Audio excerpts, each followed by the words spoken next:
Саламатсыңарбы балдар? Бүгүн силер менен математика сабагында туюнтмадагы амалдарды аткаруунун тартибин өтөбүз.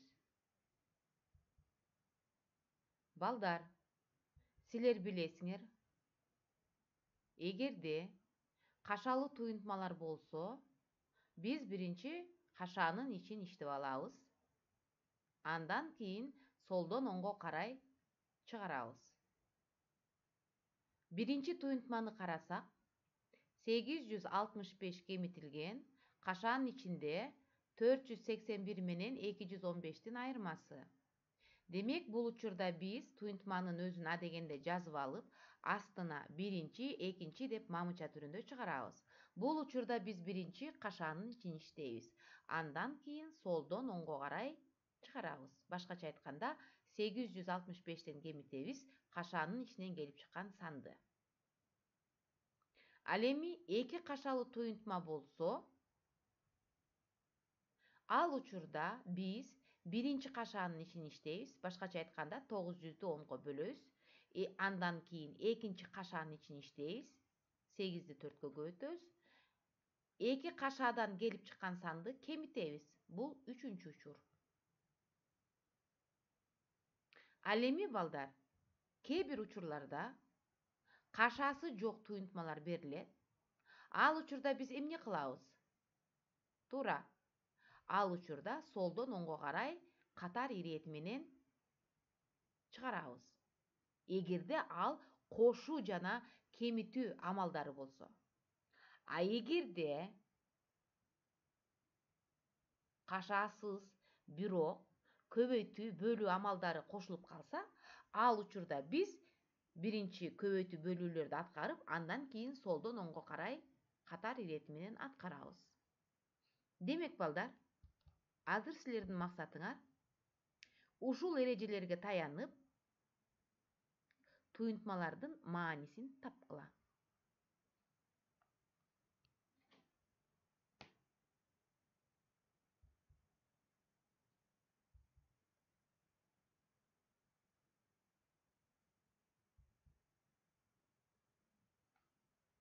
Эми балдар, 1000-чи тапшырмада берилген маселеге көңүлүңөрдү буралы.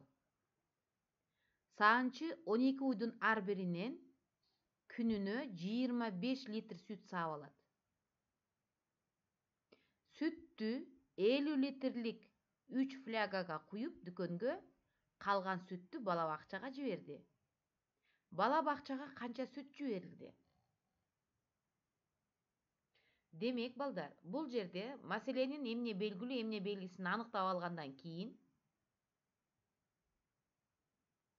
12 уйдун ар биринен күнүнө, бир күндө деген сөз, 25 литр сүт саап алат экен.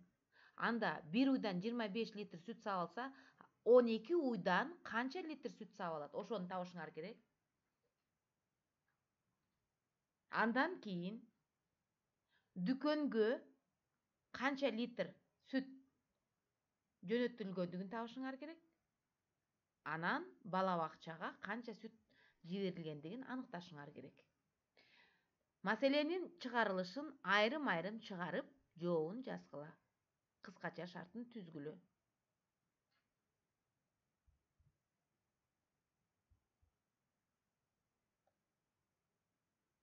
Миң бир тапшырмасында, балдар, жактары 12 сантиметр 6 миллиметрден болгон 5 бурчтуктун периметри эмнеге барабар дейт?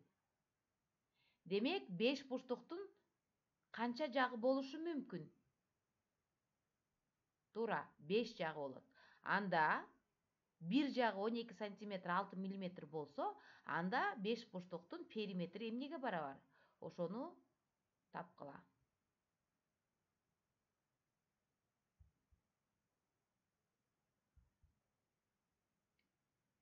1002-чи тапшырмада түстүү карандаш салынган 3 кутунун наркы 75 сом 72 тыйын.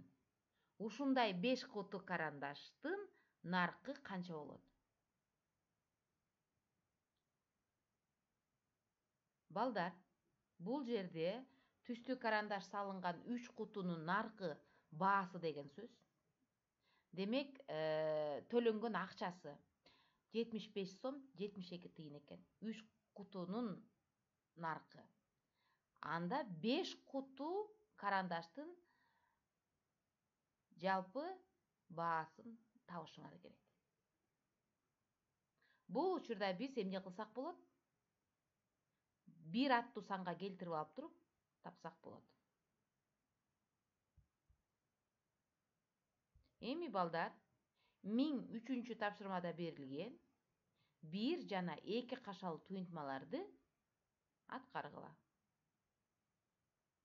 Сөзсүз түрдө туйунтманын өзүн жазып, алдына 1-чи, 2-чи, 3-чү деп чыгаргыла, мамыча түрүндө көрсөтүп.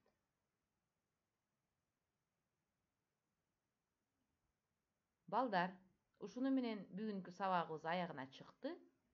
Көрүшкөнчө саламатта болгула.